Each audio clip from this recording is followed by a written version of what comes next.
Who are you rooting for? UAPB. Who are you rooting for? UAPB. All right.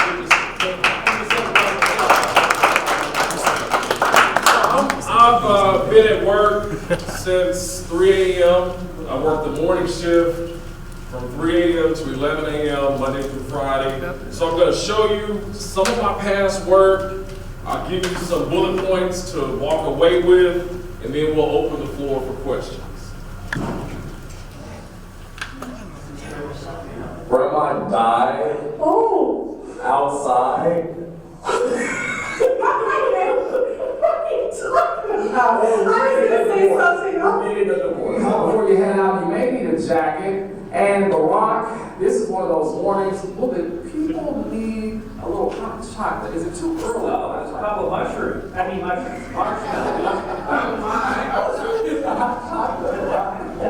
It's nice to have home. Thank you guys all for being a part of it. It's really special.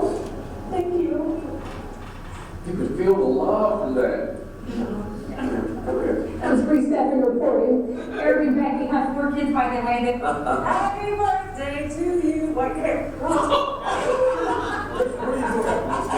So you look at the camera, not the ball. Okay. Here you go, Ryan. There you go. Big day for you, Ryan, my friend. I'll be dancing for dollars. Watching Dare. And now Cincinnati is Dare 4. So do you believe in the paranormal? I see people. They're not always breathing. Okay. Yeah, I have one of those. I have one of those 6 cents. I'm serious. It's like, okay. What's a bucket list thing? Part of the fun. In Anderson Township, Brianna Harper, the now, Cincinnati. Oh my dear. Wow. Yeah, it's one of those kind of days. Okay. But Steve, will people need their long johns and all that kind of stuff tonight? Well, I don't know. You wear long johns when it's 32 degrees? I do. What do they look like? I'll show you later. Well, I'm not sure. I'm not really sure I want to see them get to the here. Thank you, Matt. I should have said that. Powerball jackpot went up to $700 million today. You want to take it without me? Yeah, okay. Well, we don't know the odds of winning tomorrow on break. Let's put it with your Yeah, I'll split it with you guys. Yes, See, that's on record. He said he's split with me. You got your hands on this book yet. My Best Friend Fiona was written by WCPO.com's Lucy May, illustrated by Kevin Necessary. It tells the story of how... Hold on a minute. You showed a blank page. You can't just do that. Your blank page was wonderful. Yeah, there it is right there. I mean, it's beautiful. I mean, just page after page, a lot of love went into this. But Sherry, your Christmas won't, because you plan to be in Florida on Christmas Day. Well, thanks for telling everybody. It's fine, I'm gonna see it. Yeah, I'm gonna go somewhere that's a little bit warmer. Okay. But looking forward to it. All right, Sherry. Thank I you. still love you. Okay. Okay. I will be going as the evil queen yet again this year, Ryan. Well, you already have your costume ready. Switching gears a bit.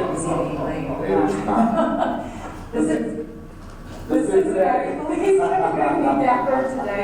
Can see sunny outside, but the cold weather was just downright disrespectful today in the tri-state. Let's check in with Chief Meteorologist Steve Raleigh. Steve, can you help? I want to know if you said that or they wrote that. I wrote it. All right, I love it. Disrespectful. I'm grabbing that one. That's a great line. Thank you guys for joining us, and I don't know if you can hear it, but my heart is beating because it keeps up. That is just to let you know. Wait, this is just a great picture right here, Chief Meteorologist Steve Raleigh. It's so nice. I think I want to take a selfie. You can find it on my Facebook page. How long will all this nice weather? I tell you what, to use your analogy, picture perfect weather is going to continue for a while. Let's turn to the forecast now with a live look from Skycam 9. Sherry, did you say flurries earlier? Okay, see, I knew. You said, I knew you had to take it back there. Well, listen, it would be a very minor feature at this point, at best, and likely not at all. But Ryan, we gotta talk about this thing. No. Ryan Seacrest, this thing has been going on all day long. It started this morning on Live with Kelley and Ryan here on WCPO. Ryan was telling a story about a recent visit to the Queen City, and I got a little shout out. Take a listen. And the guy on the counter says, Harold, coffee's ready. So I kind of stand back and I say, hey Harold, how are you? That was named for my coffee. And he says, I'm good, thanks. You look mighty familiar. Yeah. And I said, thank you. He said, you know, I've seen the local anchor from Channel 9 who does the noon and 4 before, so I'm good at spotting stars. So I said, great, well, so nice to meet you. Red's fan? Yes, sir, I am. He walks over, I get my coffee. He's getting his sweetener sugar in the coffee. He walks back and goes, do you mind if I get a picture? And I said, no, not at all. We smile, we pose. He says, I cannot wait to tell everybody I met Nick Lachey. He's Cincinnati royalty. I mean, he is Yes, the yes. Lachey's of Cincinnati. I He mean, and the anchor from the noon and 4 on Channel 9. Yes. Are the two. yes. This is royalty right You're here. the This is new royalty right here. No, How no, about no. that? Getting all that little love. I've been tweeting Ryan all day at my Ryan Houston. So now you're responding now? Yes, if he hasn't responded, so if you want to help me harass him on Twitter, you can find out that. And Ryan, I'm sure you would be. This is really fun. Yeah, we'd love to get our secrets to realize that you are the guy that Harold was talking about. Where do we think this happened? You kind of riddled this out, didn't you? Izzy's. Yeah, it had to be Izzy's. We have been on it. Okay, so that was a personality reel, just kind of showing how I interact with the current staff. I'm going to show you something a little more serious, and then we'll get into this. Channel 11's Ryan Houston joins us live. So Ryan, what do the folks in the community have to say about the pool opening? So neighbors tell me they're glad that the pool will open, but they're more concerned about the crime happening around the pool. In Allegheny Commons East Park, next to the Sue Murray pool, we saw drug paraphernalia, a man passed out, and then out of nowhere, one woman started punching and kicking another woman before snatching her wig. The family and small children were feet away. Well, we see drug activity every day. Drug dealing, drug use. We find the needles along our property and streets. A homeowner tells us in the last 2 years, the crime near the pool has increased dramatically. He tells Channel 11, drug selling and prostitution happen in broad daylight every day. He recently caught an addict sleeping in his backyard. On the side streets even, you'll see people pull up, hop out, run across the street into the park, come back 5 minutes later. It's not difficult to figure out what they're doing. We've also, seen people using in their car. But we take it so seriously. Mayor Ed Gainey and his staff attended a community meeting on the north side and announced that the Sue Murray pool will open between June 29th and June 30th. It comes after the city said days ago it wouldn't open because of safety issues and a lifeguard shortage. As we start to open this up, you'll start to see different public safety interventions that'll be happening at the park. Addressing the whole situation from the park to the pool to the commons and everything else, East Ohio Street, it's a process when we talk about public safety and how we're going to get here. The mayor says this workshop tonight was to talk with neighbors, find out the problems, and come up with solutions.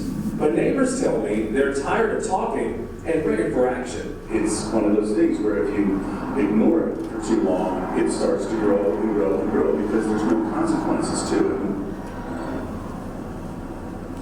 And the mayor also brought up having security at that pool, but that is not set in stone. But we do know that groups are meeting next week to finalize the details for that summer pool.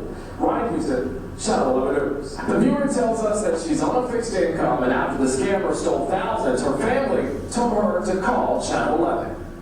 I was devastated, I really was. I said to the bank, I trusted you with my money, and this is what I get. Marie Borkowski says this all started after she got an email from what she thought was PayPal.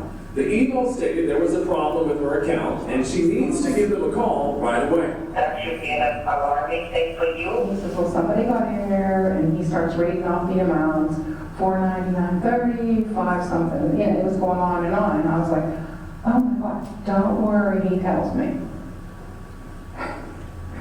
And he said, I'll go in and I'll take care of everything. And Borkowski tells Channel 11 they continued to talk, and the scammers sent more emails that claimed the transactions were canceled.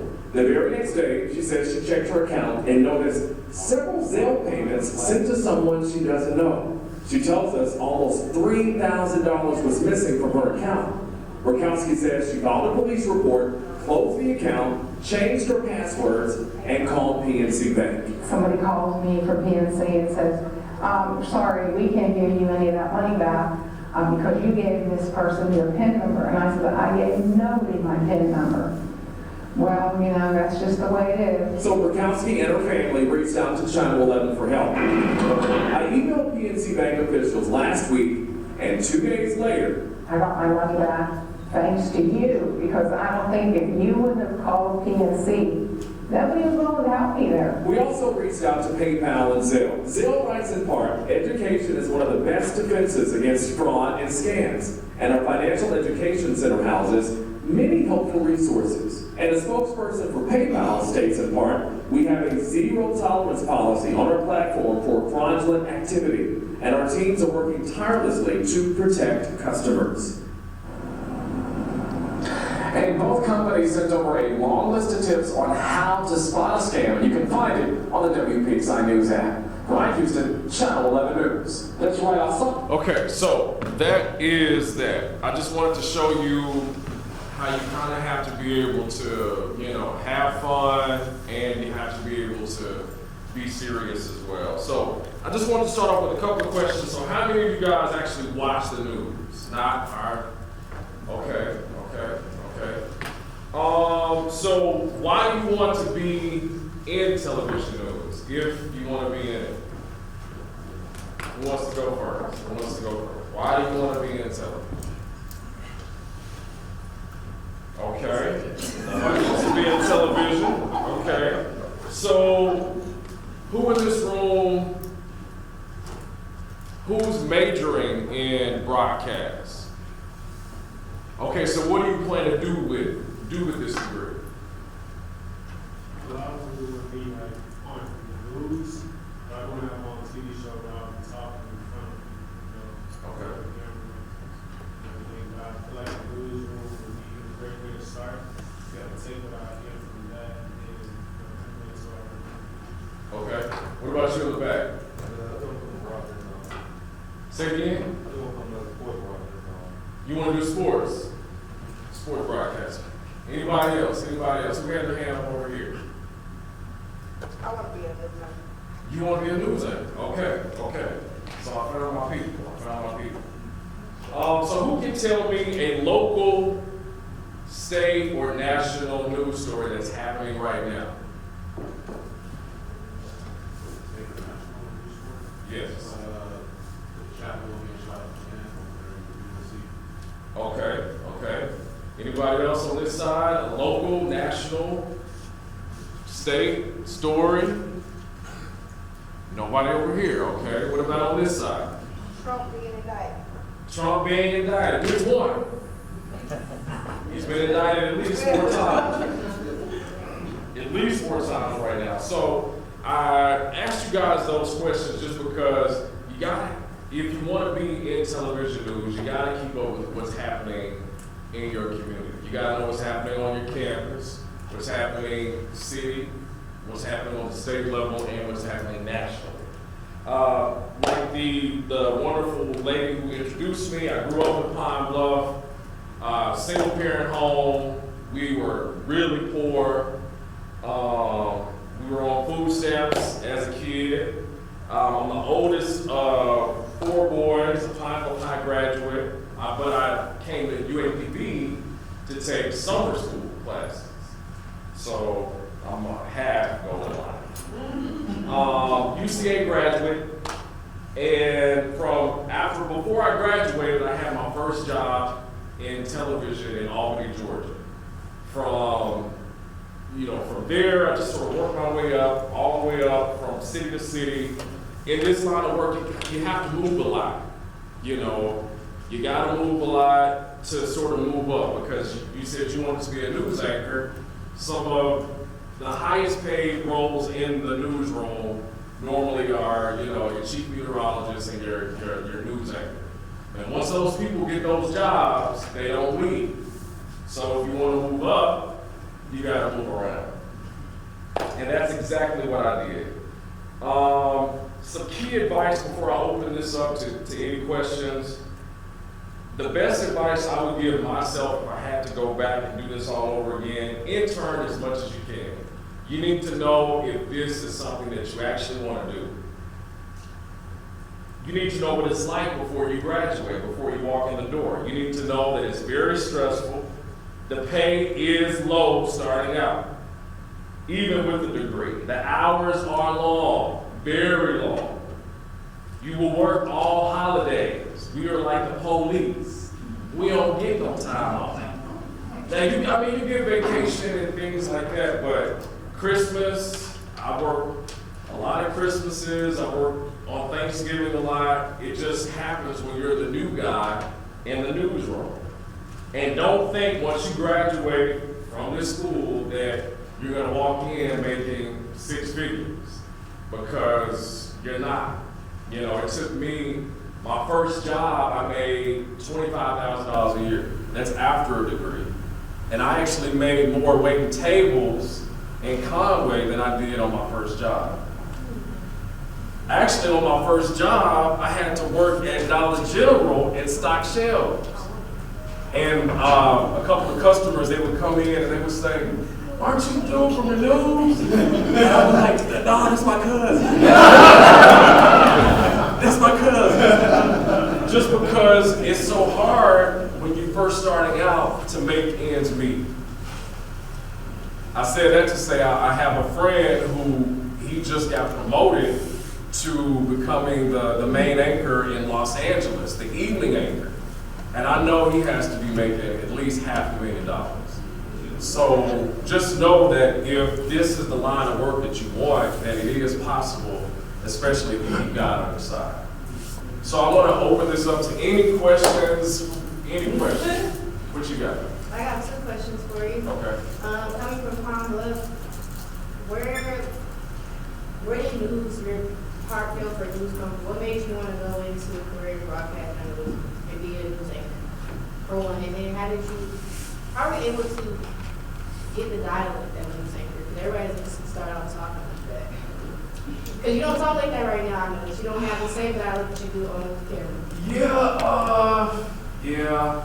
Okay, so you kind of have to know, you know, when I'm on TV, I know that I'm speaking to everybody. And I hate to call it code switching because it's not really code switching, but you want to speak in a way that everybody can understand what you're saying, and you don't want what you're saying and how you say it to be a distraction. So in my line of work, they call it speaking with a Midwestern dialect. So that would be, instead of, you know, speaking this way, you hold your lips that way. So the E's and the I's, it won't sound so southern. But just growing up in Palm Bluff, my mom watched Channel 7, my granny watched Channel 7, and it just sort of was something that I fell into. You know, we had, at first I thought I wanted to be a teacher. I failed my education classes. Then I thought I wanted to be a social worker. I didn't want to be a social worker. And while I was taking social work classes, there was a mass shooting on campus at UCA. There were like 3 or 4 students who got shot. I think 1 or 2 died. And like all of the local media came, you know, CNN was there, Fox, ABC. And I just walked over to a reporter and I asked her, could I job shadow her? And then I fell in love with it. I changed my major, and that was it. Yeah. Okay, what you got? So have you ever like got in front of the camera and was like, oh my God, and like froze up? Like, all the time. Especially like in breaking news situations where, you know, you don't have a lot of information, especially like in Pittsburgh, not so much here in Little Rock. But in Pittsburgh, you know, we would drive up to a scene and they would just say, go live. I wouldn't have any information. I'm new there. I don't even know what damn street I'm on. You know what I mean? So they got me like that 2 or 3 times. So before I would call to let them know I was there, I would look on Google Maps and see what street am I on. I would, you know, count the police cars. Okay, I see 1, 2, 3, 4, 5 police cars. That way I could have something to say to work around them just throwing me out there live. improvisation skills or things like that? Oh yeah, it helped. I also took improv classes because a lot of times, like, you know, the gentleman who, is it Dr. Jordan? Dr. Daniels. You do have to ad lib. You know, let's say like if we lose a shot, you know, which happens all the time on daybreak, you know, we'll have to come back and say, oh, well, Kayla Christian, she's having some technical difficulties, you know, we'll get back to that in just a second. Or, most recently, we had several tornadoes that broke out. And the meteorologists, they're on TV, you know, 5-10 hours straight with no script, no anything. Most of the time, I'm using a script. I write it, or if I'm in the newsroom or the news studio, I'm reading from a teleprompter. But there are times when you have to improv. And the information has to be correct. Like I've had, maybe I can show it. We had a shooting at a mall. So I'm not sure if you guys know, like, mass shootings are becoming more and more of an issue every day. Every day, from the malls to churches to a campus. So I knew that and saw that trend, so I sort of, every time one would happen, I would watch in that market how they did it. And I'm going to show a little.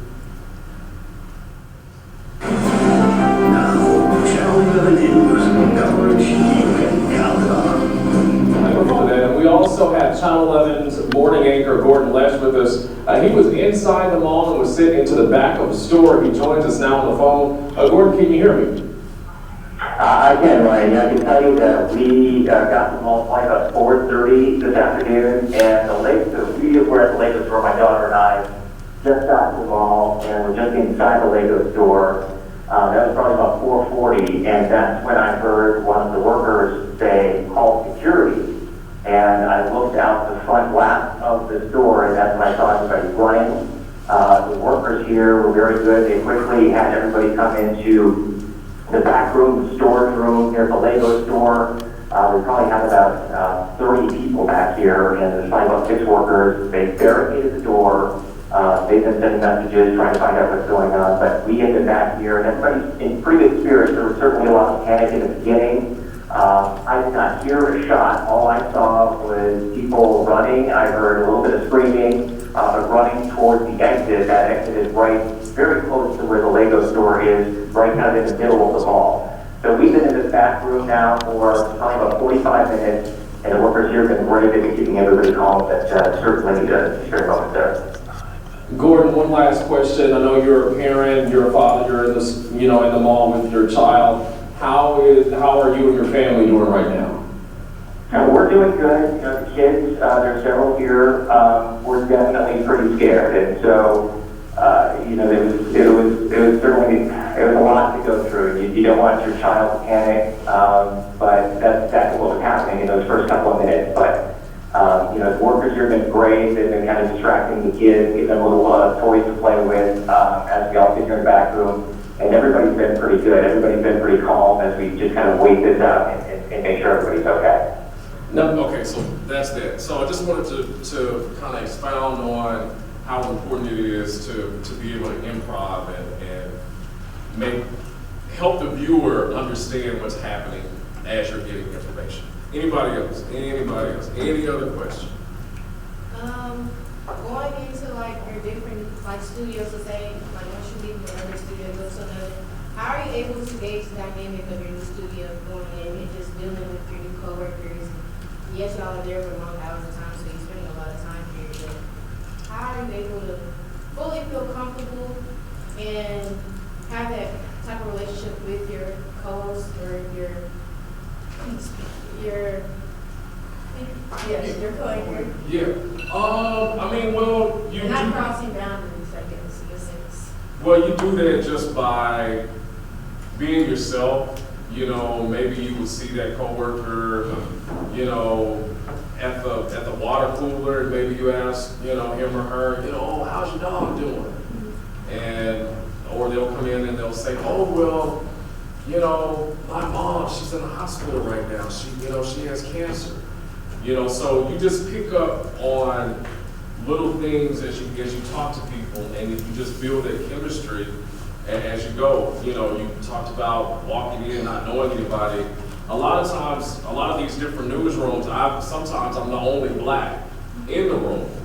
And that kind of, it took me some time to get used to that, being the only person of color in the room.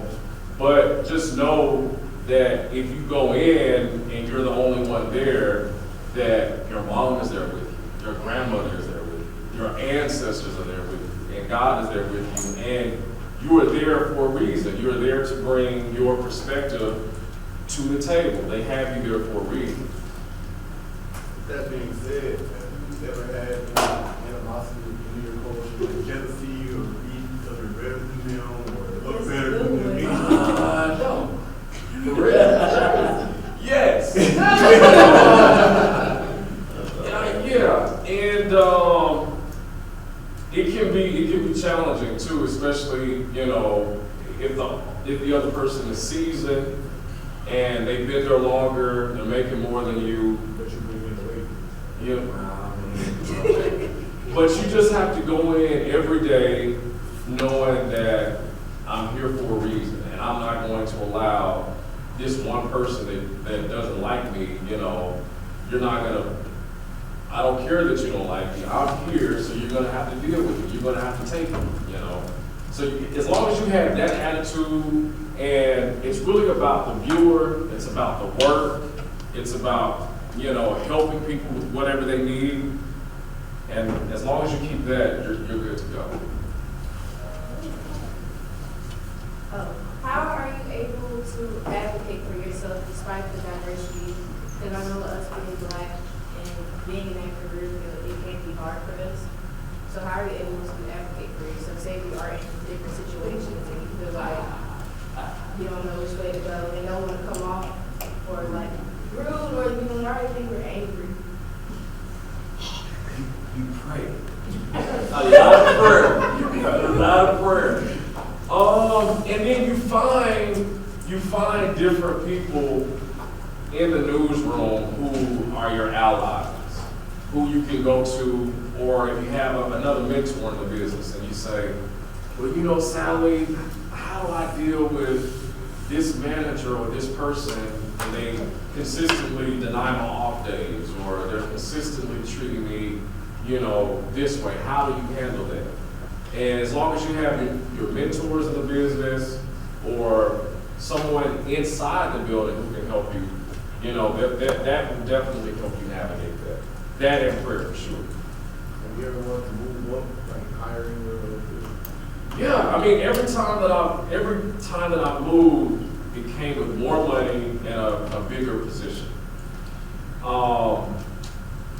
Now coming here, I came back because my stepdad has cancer. And my mom, she, you know, was really going through it. And especially like COVID, being so far away from home, so many people dying, you know. I know here in Arkansas, you guys didn't shut down, you know, that long. But in Pennsylvania, you know, we were shut down for a while. So with all of that happening, it was so important for me to, I don't know if I'm back for good, but at least for now, to be able to be back and be close to family. You say that you're often the only person of color in the room.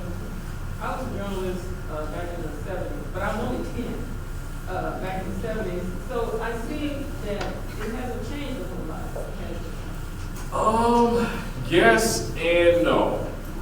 You know, I feel like there are, you know, a lot of these companies are trying to, you know, have a focus on DEI, diversity, equity, and inclusion. You know, things are better, but, you know, we still have a lot of room to grow.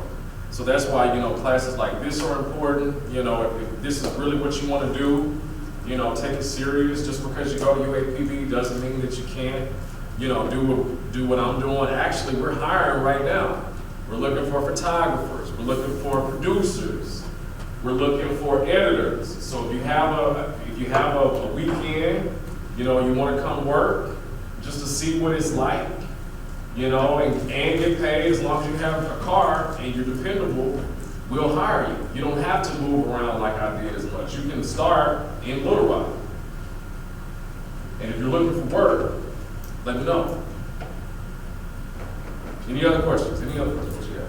Oh, I do want to know, when you first stepped foot on set, who was the first person, like the first week of the job behind the camera, in front of the camera? Who's the first person you go to? I know a lot of people say, like, the cameraman is the first person to make friends with, or maybe even the director, so who's the first one you go to and why? Can you elaborate? I don't even know how to answer that. But what I can tell you how, as a reporter, we have 2 meetings a day. You normally have a meeting in the morning and you have a meeting in the afternoon. And everybody is in that meeting just like this. You have, you know, producers, those are the people who, you know, write the scripts, they make these graphics. You know, they find the stock images to create all of this, and they put all the words on the screen. They're like the mastermind. So maybe that person, maybe that's the person. You know, you have your news director. They'll come in and say, yeah, I like that story. Or, no, Ryan, I hate that story. What else you got? You know, you have your cameraman in the room. They may have a story idea. And the best pitch of the day, or really whatever manager's like for the day, that's usually what you end up doing as a reporter. Now, as an anchor, I come in at 3 o'clock every morning, Monday through Friday.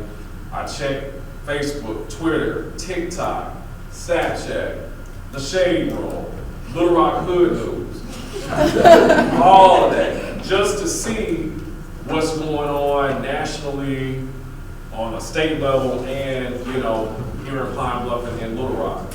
And that's how I say to the producer, I'm like, hey, we don't have this wreck in here, we don't have this fire that happened in Pine Bluff. You know, I recently made a connection with someone here at UAPB. I guess you guys had the Southern Heritage Classic recently. You didn't win, but you had it in the spirit. So we had someone send us video of your band, you know, practicing. And yeah, so we were able to get that in the show. So hopefully that answers your question. Any other questions? So with that, you mentioned like you look on so many different pages and social media pages to look for stories. How do you know when a story is worth pursuing? That's a really good question. You know by the impact that it has. You also know if it's just because I see something on Little Rock Hood News, I could never go to the air with that. So I would look there, and then I would try to confirm it by looking at Little Rock Police Department's Twitter page. Did they put something out on Facebook? Maybe I'll call their PR person to say, hey, can you give me some information on that? And if it had a big enough impact, like if they're searching for a murderer, a killer, an arsonist, the impact of that is that the viewers at home, they need to know. Especially if you're getting your son or you know, you're getting your daughter ready for school and they're looking for somebody in your neighborhood. That's how we know which stories to do by the impact of it or how strange it is. Like the story I showed about the women whooping the other woman and taking her wig off in the middle of a park while other kids are there.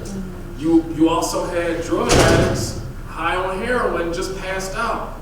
And a lady with her stroller was there. So that's just how you know. So I remember you saying you really don't have that much time. So with this field, if you're like a family man, how do you juggle that? Because I know that's probably one. Yeah, that's a really good question, especially right now. We have, just like you have teacher burnout, you know, we're losing a lot of people in my industry as well because they're tired of the long hours. You know, they're tired of the little pay. So it's really going to come down to how you balance it. You know, maybe you tell your boss, hey, I can't take that overtime, or hey, I have to go pick up my son, or hey, I have to go take my mom to, you know, her cancer treatment or whatever. It's really about you saying no And that's something that I had to learn to do as well. You know, every time they tell you to do something, you don't have to do it. You know, you want to pick and choose. I learned that too. But we got to balance. What you got? How do you report a story that could relate to you or have some relevancy to you, but still be biased at the same time?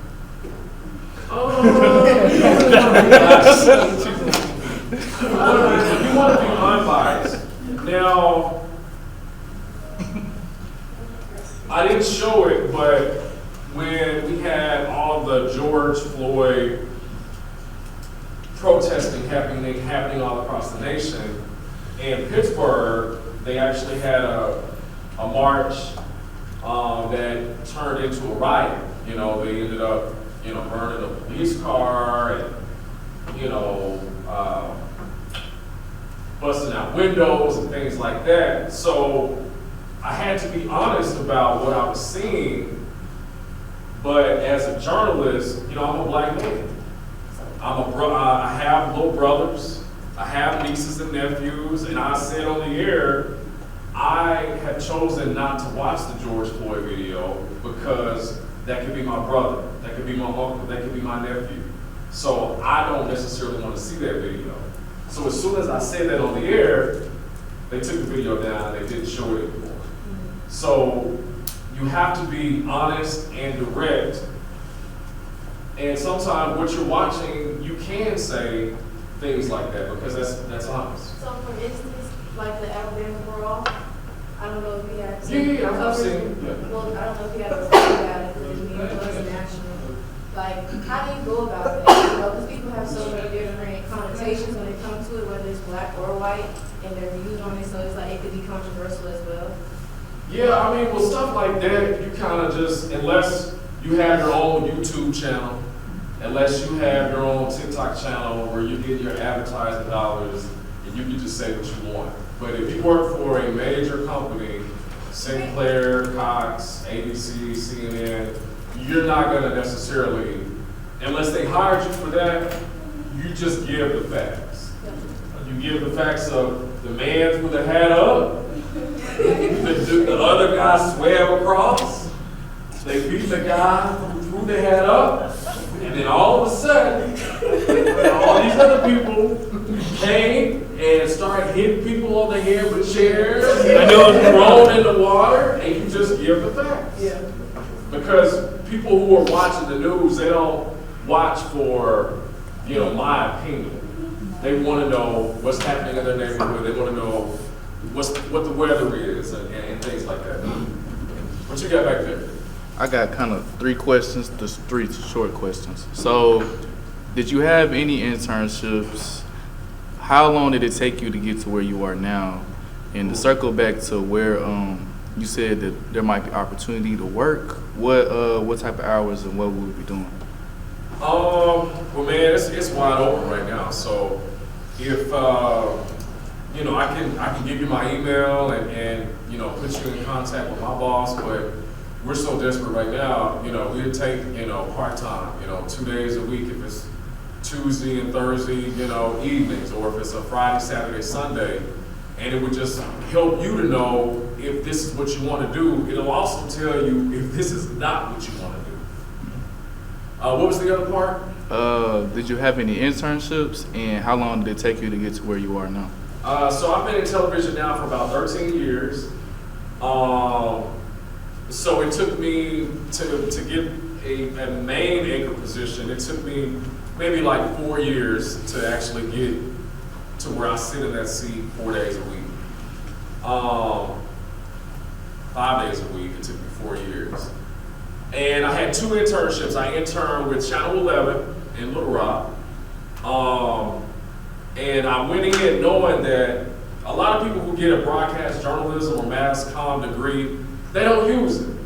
They don't use it. And they end up, you know, working at Popeyes or, you know, Petco or something like that. And I knew that I wanted to make my degree and these thousands of dollars worth of loans work for me. So I took the internship at 11 first. And I was so gun-ho, I had an executive producer who did not like that I didn't do what she told me to do. Because earlier, I'm sure Dr. Daniels had somebody come in and talk about, if you want to be on air, you have to have a resume reel. So what you just watched, that's how I get hired. That's how I got hired in Ohio, Georgia, Pennsylvania. They don't really look at a paper resume. They want to see how do you look? What do you sound like? Can you interact with other people? So they watch this so they'll know if I'm the person that they're looking for.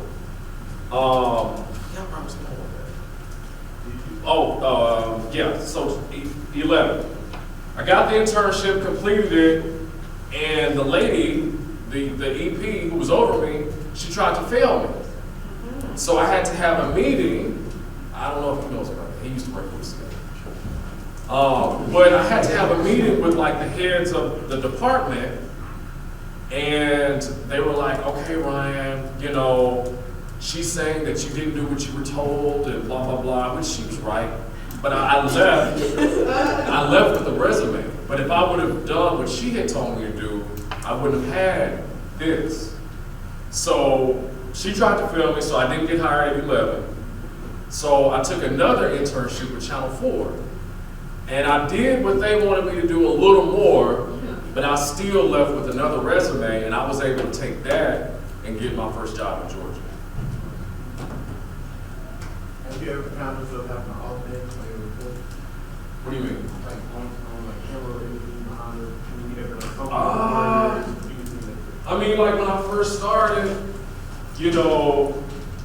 trying to be out late at night, partying, clubbing, drinking, and then trying to get in front of a camera and speak clearly and make sure you have all the facts. You can't do that. You need your rest. I had to learn that the hard way. You need to be reading something. You gotta be writing something. You need to be watching, you said you wanted to be a TV host. You need to be watching people that you want to be like. So how did you learn that the hard way? I mean, if you mess up enough, and your boss comes in and say, okay, now, you need to get it together. And then after that, especially if you're paying your own rent, you're far away from home, you learn pretty quick, okay, I need to get it together so I don't have to go back home to Pine Bluff. No offense. So I know TV ratings are like a big thing, and I'm pretty sure that the producer talks to you guys about it. Like, I guess I watch a lot of shows, so I don't produce watch being very negative. Okay. When, depending on what the ratings are, coming back after a show, how do you know what to look for when you're pitching ideas? Like, I feel like you know your audience after so long, so it's like, how do you go from there? It's different because in different cities, like different newsrooms, they will have a key person. Like when I was in Augusta, I knew that any story that I pitched, we had this, this name on the board, Sally with 3 kids, she drives a minivan. That was our core audience. So I would have to pitch things that I thought Sally with the 3 kids in the van would care about. As an anchor, you can be fired or hired based on the ratings. If people aren't watching, they will get rid of you. So, those jobs are very different.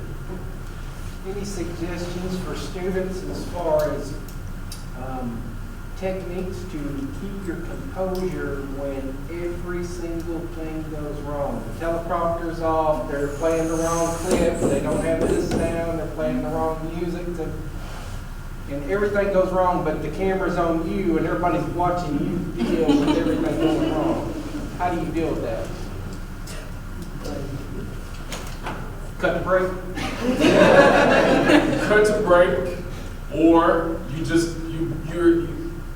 you tell the audience what's going on. Hey guys, we're having technical difficulties. The lights aren't working. We just lost that live shot camera. You know, we're having other issues in here. And when you're honest with the audience, they appreciate that. Now, there is such a thing when you're too honest. Like, I'm talking to you guys now being honest, but I'm not speaking to you the same way I would speak to one of my brothers or one of my college friends. You know, when I go to work, you know, I'm still honest. However, the audience is different, so you got to know your audience as well. Are there any dangers as a reporter? Like, do they ever send you out to like areas where it's just to the point where you want to go back home? Like, all the time. You know, when I first started, I was a one-man band. So what that means is, you know, I would go out with my camera, and I would be the photographer and the reporter, and I would do it all. And I remember a few times they sent me to a scene of a shooting, and they were still looking for the gunman, and I got there so fast, I got there before the police got there. And you know, other instances where you go to a scene and you have someone who has just been shot or killed, and the family, a lot of times, they don't want to see the cameras. You know, what the F are you doing here? Here go you. And so you have to know that those people are hurting. So, you know, you want to be fair to them, but you still have a job to do as well. So maybe you don't get as close, or you know, maybe you go and just give your card and say, hey, you know, however we can help you find the person who did this to your son or your daughter. Let me know whenever you're ready to talk. But I mean, you're put in dangerous situations a lot. I don't want to reroute you, but since we're on this topic still, why don't they give you any like protection? You know, how people use you? Okay, so when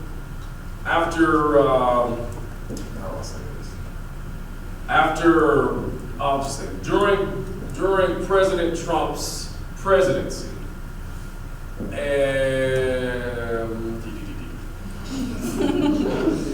there were more.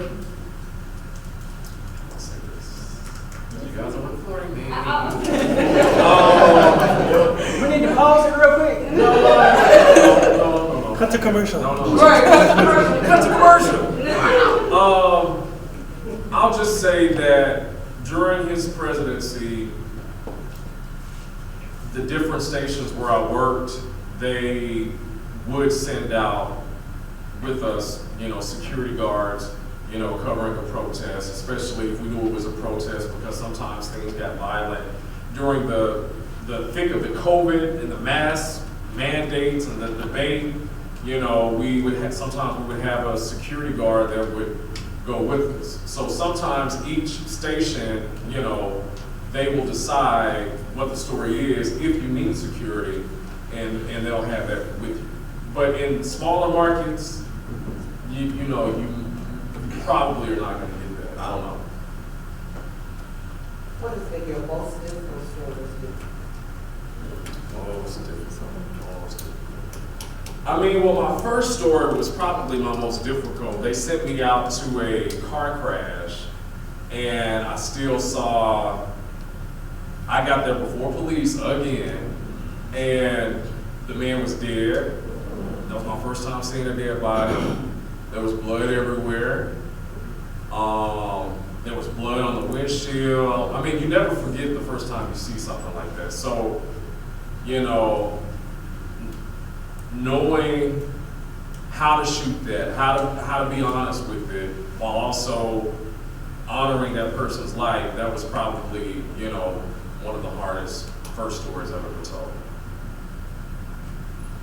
So piggyback off of what you just said, first, for that being so traumatic, I feel like, how do you keep going? Like, you're just starting a job, and it's like they don't prepare you for stuff like that. No. Like, normally you don't think, oh, I'm gonna see a dead person in your car. So, like, how do you move forward from that, but also prepare moving forward. So like, 'cause it's not gonna be like the only time you might see like something like that, or you might see something much worse than that. Again, you just, you know, once you leave, once I leave work, I leave work. So I don't watch the news, you know, I'm not really reading the newspaper when I'm off. Now, when I'm on the clock and getting ready to go, I'm watching everybody I can, I'm reading everything I can. So you have to have a balance to know, you know, when you've had enough. After you have a tough day like that, you know, maybe you listen to church music, maybe you pray about it, maybe you go to the gym to, you know, let off some steam, maybe you heal yourself by, you know, taking a bike ride. You just find different ways to cope with, you know, when you have a tough day like that. I saw the first minute of this video. There was a shot where the person being interviewed, I assume, he was on the street, so I assume he didn't want to be in front of the camera. So I was curious, people who don't necessarily, not only want to be behind the camera, don't want to get interviewed at all, but an eyewitness statement is so important for the news, for like the story that she's doing. How do you continue to carry out that story if an eyewitness statement is needed, but they don't want to get interviewed? Well, I would do just what I did there. You know, sometimes if people are afraid for their safety, you hide their face.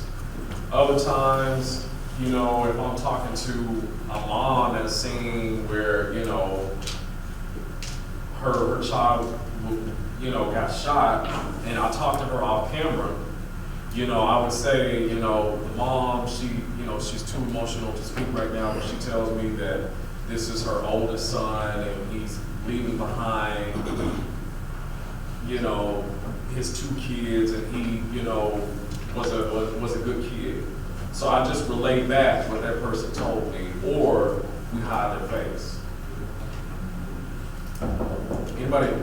Okay, I'll just have to share this because you're asking what were the highlights or the news from today. So Hunter Biden was indicted today. That's Joe Biden's son. Everybody didn't know. Yep, Steve, now you're watching. Okay, so if you could just set some alerts on your phone and just pop up, just a one-liner to kind of keep up what's going on. Okay, Yes, yes. So, and I mean, really, you need to know what's happening, whether you want to go into this line of work or not. Download the you know, it doesn't have to be the KATV News app. Maybe you want, you know, Channel 11's app. Maybe you want CNN's app. But you kind of need to know, just as an informed person, what's happening where I am. Because, you know, there could be a mass shooter in your neighborhood. You know, I remember one crazy story. I didn't cover it, but in Memphis, there was some guy, he was just driving around shooting people, and they were in live coverage, you know, for like 10 hours straight, looking for, you know, this guy, and he was live streaming him going shooting and killing people on Facebook. So if you live in that city or where he was, you kind of need to know, I need to keep my head on the swivel.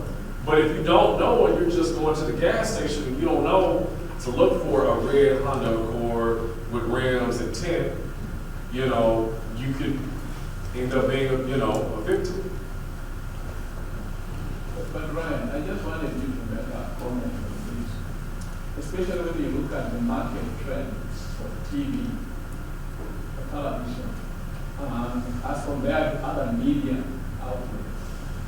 How is the trend going, especially for a young person who wants TV? Well, the newspapers, more newspapers are shutting down across the nation.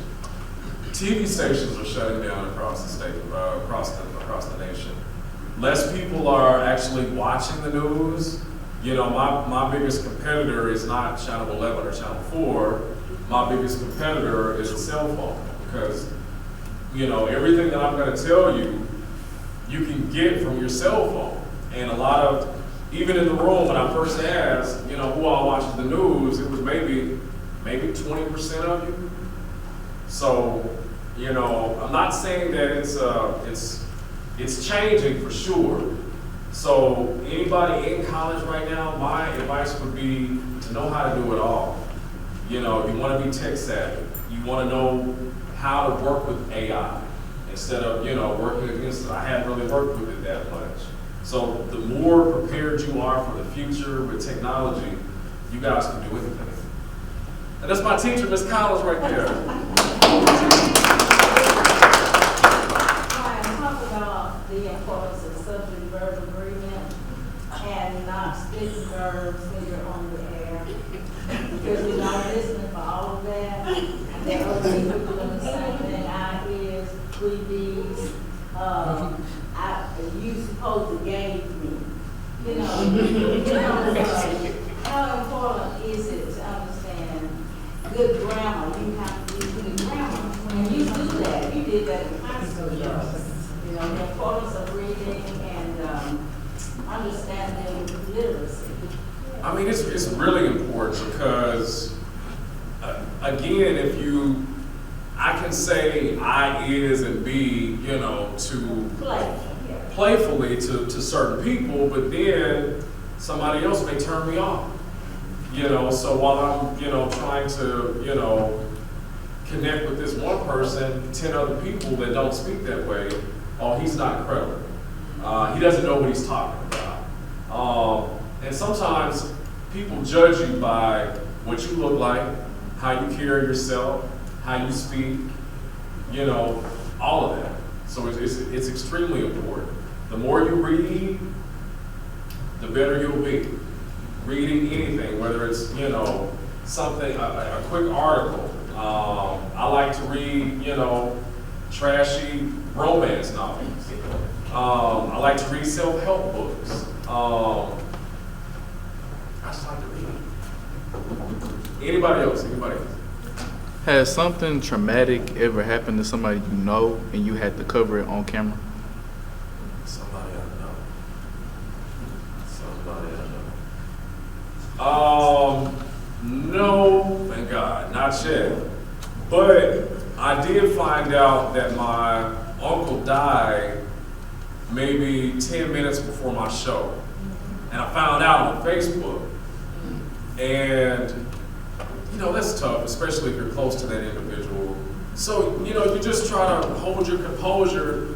And as, you know, they say in show business, the show must go on. You know, I was sad the whole show and I let it out once, you know, the red light went off. But, you know, when these people, they pay you to do a job, they don't care what you have going on at home, you know, or the lack thereof. They want you to produce. And if you don't produce, you're out of there. Can you take down an email?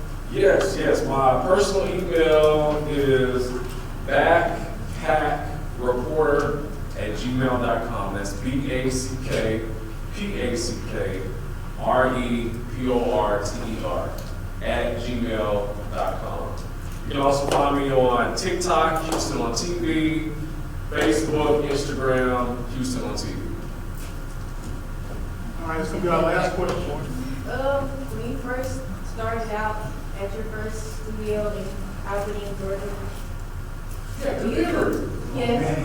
do you feel like you got treated like the higher ups, like how they got treated by the producer? No. Or did they hold your hand and it's just because you were No, they hold your hand. So did they create tough skin for you? Like, They did, yeah. You know, one lady there, she made sure she gave it to me every chance she got. You know, and I went home upset, but now I know what not to do by those interactions.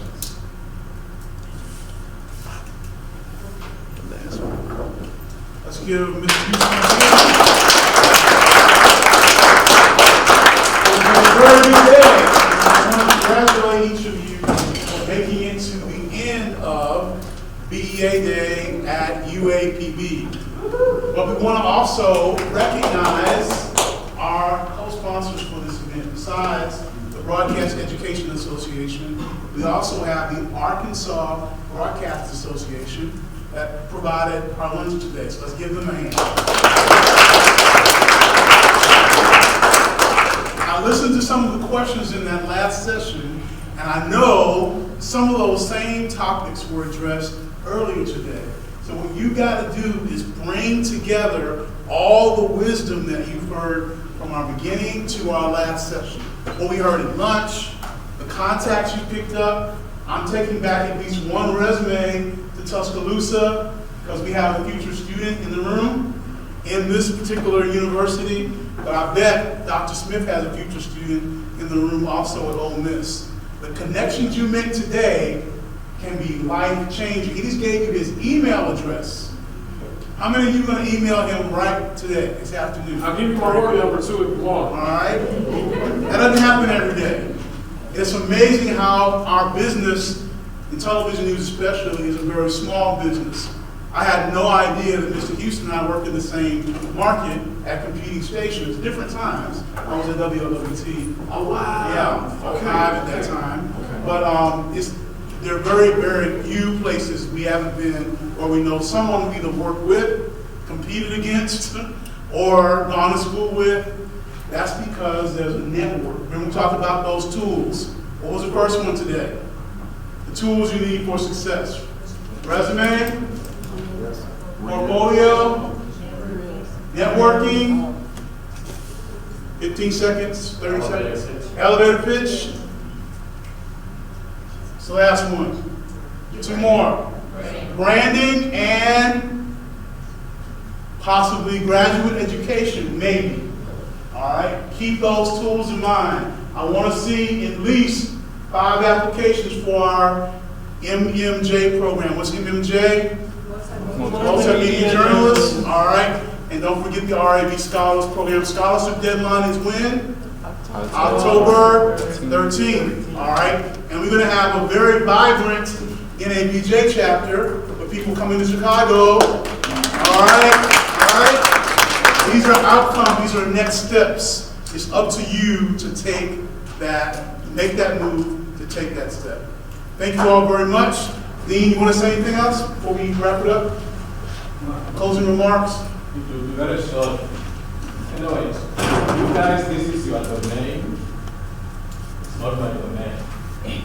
But what is there is, these guys have done a great job for us. Personally, I've learned a lot for the few minutes I've been here. I didn't know anything about Broadcasting Education Association until I got this invite. And I'm very sure you have learned a lot. Please follow through. Be proactive. What I mean, follow through with each of these guys who have talked to you guys so that we can have an impact. And how can it be created? Make an application. And ensure that you are conducting Ryan if at all you need anything. And Ryan, thank you so much for what you have just shown now. It is important. We know it has taken you time for you to move from one level to the next level. But I know the way you are moving, you have a lot to give to our society. And please continue to mentor us. Yes, sir. And next time, when we have time for you to come here, I think we need more time. You have seen how many questions you have answered. There are many. But thank you. Dr. Daniels, thank you so much for your inspiration and everything you have done for our students. May God bless you and repeat you forward. And for you students, thank you for giving me a chance just to talk to you. This is the first time I've ever had a forum whereby I meet students and faculty so that I know what is going on in each department. Thank you so much. Dr. White, do you have anything to say? I have truly enjoyed this. Dr. Daniels, Dr. Smith, I learned so much today. And I think our students learned a lot, did we not? We did. Our learning bring this to class, and we're going to use it. So thank you so much. It was a good day. Thank you. Well, have a good afternoon.